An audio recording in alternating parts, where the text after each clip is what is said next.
Ayan, so dun sa nagtanong bakit nagpalit na sila ng oil seal sa sprocket saka oil seal dito sa cambia, pati dito sa neutral light switch, tumatagas pa rin.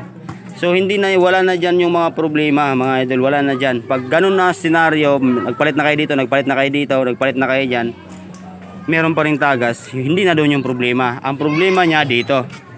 Ayan, so ito kasi yan, may stopper yan tanggalin natin ayan ito para malaman nyo kung saan nanggagaling yung tagas. Tanggalin nyo yung tornilyo sa stopper ng gear sa flywheel yan tanggalin natin to para alam ng iba. Ayan diba? So ang nanggagaling ng tagas niya mga idol, wala na dun sa sa oil seal, wala na dyan sa oil seal, wala na rin dito sa sprocket, wala na yan dito sa neutral light switch. Ang problema niyan dito na sa likod nito. Ngayon tanggalin natin tong tatlong tornilyo na yan, nandyan yung tagas niyan mga idol. Okay, para malaman nyo. Alright, so tanggalin natin yan. Ayan, so tinanggalan natin yung tornilyo so ganyan lang naman yan. Ito pagtanggal nito, pukpukin nyo lang siya ng konti para mabuhay. Kasi tulog to tagal na natulog to.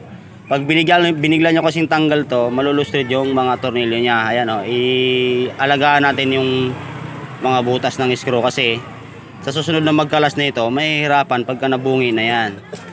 Alright, yan, tanggalin natin to. Yan, ganito na pagtanggal yan mga idol hila lang konti. Diba? So, nanggagaling ng tagas dito. Yan, oil seal na yan. Kasi dito na yan siya Ito kasi yung stopper ng bearing ng connecting rod. Diba? Ngayon, ang gagawin natin dyan, dikitan natin to.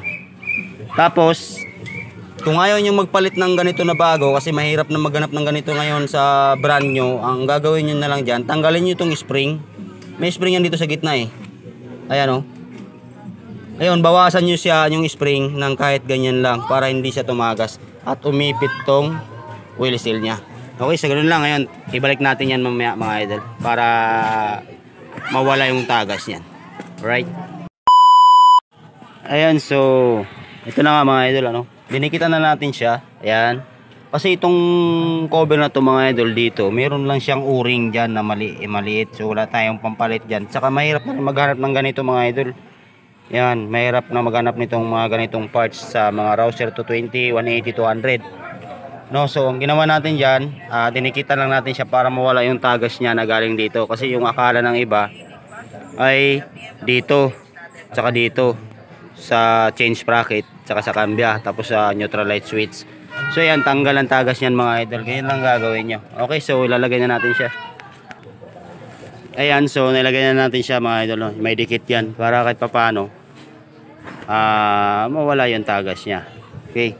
So ngayon, pag tumagas pa rin siya, so ibig sabihin dito na may problema. Buo na to. Itong na to, butas na to. Malaki na masyado. So yan, so okay na to mga idol. Yan, dinikita na rin natin tong neutral light switch niya. Okay, so yun lang. Maraming salamat.